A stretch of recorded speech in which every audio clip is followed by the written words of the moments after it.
The fashion buying and brand management unit that I'm going to redesign for my PGCert is our fashion buying and product development unit, which is delivered to our Year 1 students in Term 2 and has a value of 30 credits.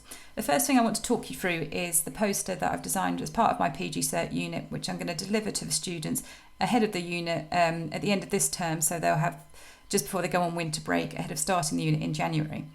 So the poster outlines what the unit is and explains to the students they'll be progressing from the Term 1 units, mapping the fashion buying process and trend forecasting, and they will continue to map the process from concept to consumer and even post-consumer from the role and responsibility of the fashion buyer and merchandiser for a brand and or retailer of their choice.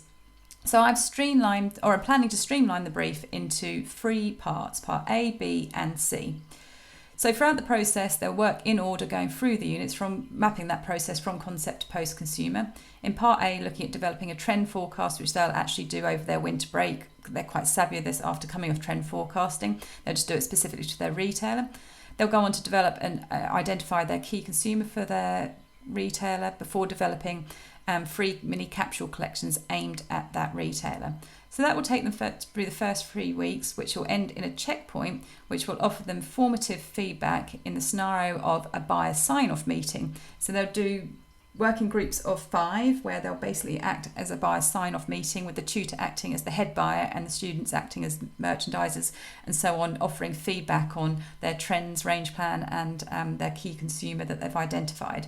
And they'll also then have the chance to make any adjustments to what they've created so far in response to that feedback before their final hand-in.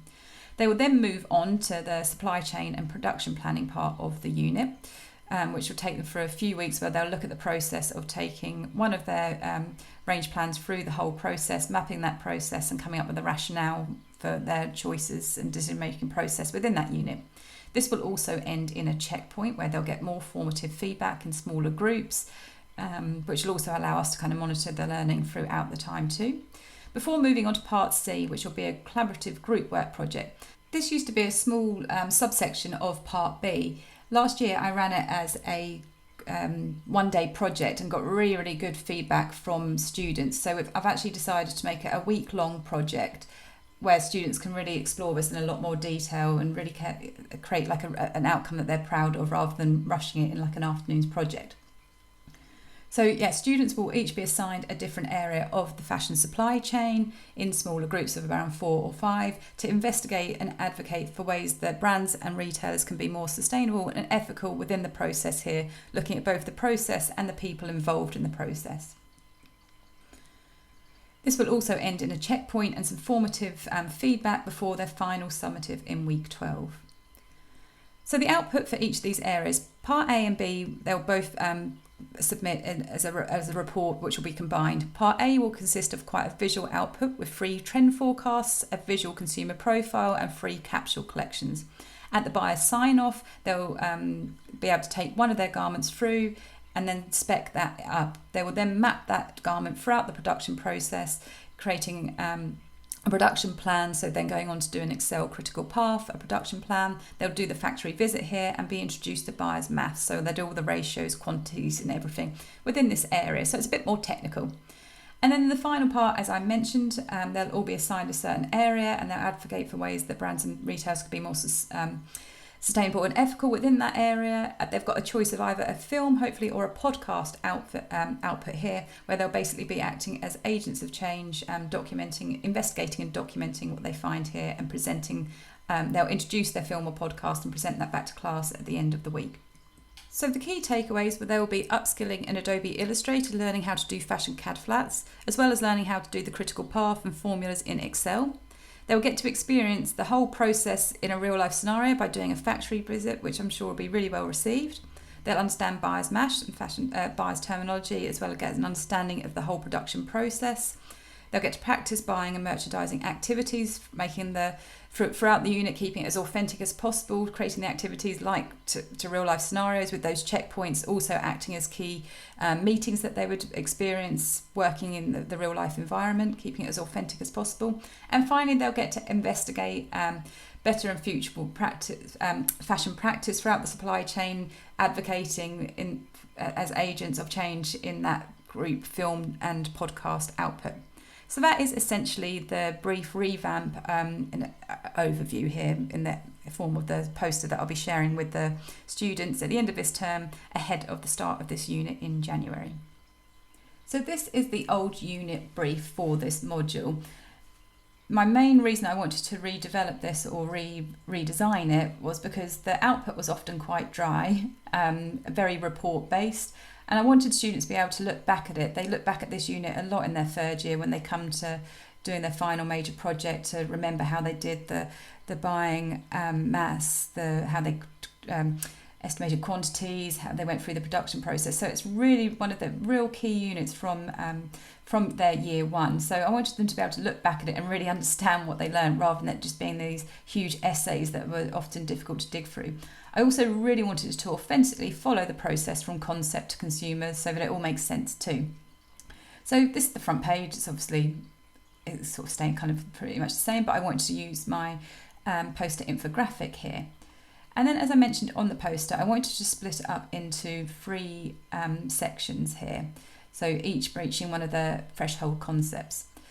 So I was really careful with my language here, which gives a more in-depth overview than my initial poster. It originally said in a nutshell, but I know lots of our foreign students will not have a clue what we meant by in a nutshell, so I'm simply calling that a summary here. Changing some of the wording here just to make it understandable, introducing some of the technical terms, but I'm going to include a glossary of those terms later on so students remember, but just kind of keeping it sort of simplified and really kind of easy to understand. The unit aims I also intend to simplify again so that when students just pick up the brief they can understand what they're doing, then introduce them to the more difficult terminology within the lectures. Unit indicative content here stays the same more or less. I want to add on to the end, instead of calling it CAD because it's not really computer aided design, call it creative, and then a digital output too where we're going to be introducing the podcast and video skills here too. So part A will now be the trend, consumer and range plans. So originally consumer was a separate formative that they didn't really have to submit, but I think it's such a key point. It needs to be within the brief, and then the sign off acts as an overview of all of those areas. And then once it's signed off, they go into doing the garment spec sheet, which finishes it off before going into part B, which will be the supply chain report, which again used to be, which will be kind of the same essentially, but part 3, which was a huge sort of essay based, which ended up not being very easy for students to look back on, will now become slightly shorter. And I'll also be taking off the sustainable and ethical side, which will then become its own part C. The maths paper will be inserted here. We also used to have these mini projects, which again used to be an afterthought, or students wouldn't turn up for them because they didn't feel that they were sort of significant. So the garment spec sheet will basically finalise part A.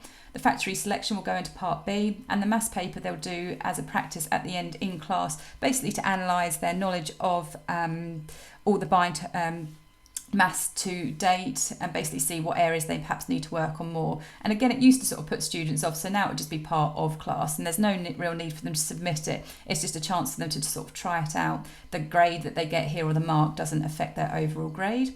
I'll also be looking at the reading list and decolonising it and hopefully expanding it and updating it a bit.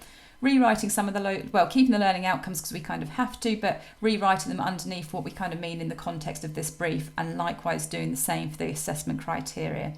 This is all self-explanatory. It will just explain in detail what the actual hand-ins for each part of and when the deadlines are. So this is what the new brief is looking like. So we've got the formative checkpoints at the top, the buyer's sign-off, supply chain and so on. Details of the hand-in at summative. We're using the image of the infographic from my poster there to give a timeline and overview of the unit. Just simplified some of the wording here and added in those extra bits like I mentioned about the creative and the digital here. And again, just reformatted the order in order that they would be from concept to consumer and in order of the brief, just to make it a bit more sense here. Part A, I've redesigned into, I think it also visually looks more simpler here, but again, going from in the process of the trend forecast, identifying the consumer before moving on to their range plan. Then they'll go into doing the buyer's sign off, which will be part of we've included in the brief, before writing their rationale a very brief rationale for their decisions here. And then going on, once it's all been signed off, to complete a garment spec sheet, which will allow them to then go on to part B, which is the supply chain and production planning, where they'll basically plan the critical path for the garments in their range plan, then come up with a production plan, looking at fabrics, testing, countries, factories, transport methods, distribution and sales methods too. Then the supply chain report. This used to be really heavy at 1,500 words. So I've totally transformed this, and this will now be kind of a visual infographic output where they'll basically be given a template with all these sections added, where they'll bullet point their different decisions for these areas and basically justify them. So again, once they come back in the third year to look at it, it will be kind of very visual and easy for them to digest and understand why they made these decisions earlier on. Yeah, just keeping it overall more simple and understandable here. And obviously it will end in a what we call a workshop now, for them to gauge their understanding, and they can write a reflection here on this too. Then we've got the part C, which is the sustainable and ethical proposal here, where they've got the film or the podcast output with a suggestion of 8 minutes or 30 seconds above or around here, which will then be uploaded. They'll all upload to the same deadline, and the next day in class they will all introduce them and present them in class. And that is essentially the revised brief so far. Finally, I just have this document, which is the brief rationale of my project brief. So basically going over that this is obviously a rework, while some of the content is still the same. I've completely revolutionised part A, which will be the main part I deliver for my reflection in January anyway, adding extra formative checkpoints, and trying to just consider UDL more in terms of like the design and then the output at the same time too.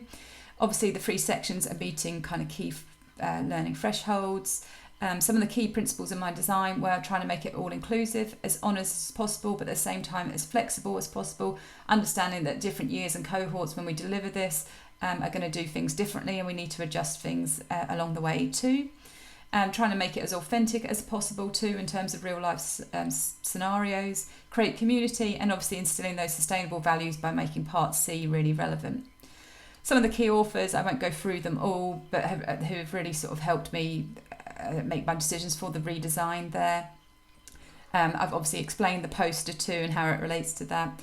Inclusive sort of routes to shoots, including those sort of checkpoints for assessment, I think is really, really important, and measuring learning along the way.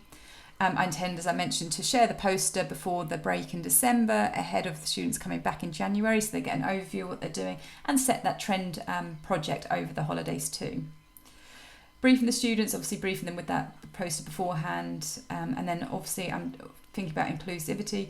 While I will obviously have the paper brief, I also want to create a visual brief where it's more broken down with visual examples, and following the poster more, which I'll show you details of in January once that's created and I've got more into the lesson planning side of things, which also goes on to the visual support here, so creating a more visual overview of the brief, which will also be recorded and become a more visual PDF too.